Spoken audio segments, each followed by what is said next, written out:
qovulmuş şeytandan Allaha sığınıram. Rəhman və Rəhim olan Allahın adı ilə.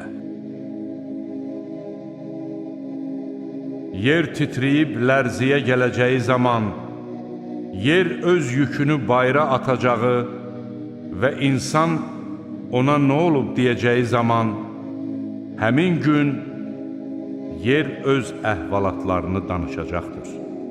Çünki Rəbbin ona vəhy edəcəkdir. O gün insanlar əməllərinin onlara göstərilməsi üçün dəstə-dəstə gələcəklər. Zərrə qədər yaxşılıq edən əvəzini alacaqdır. Zərrə qədər pislik edən də əvəzini alacaqdır.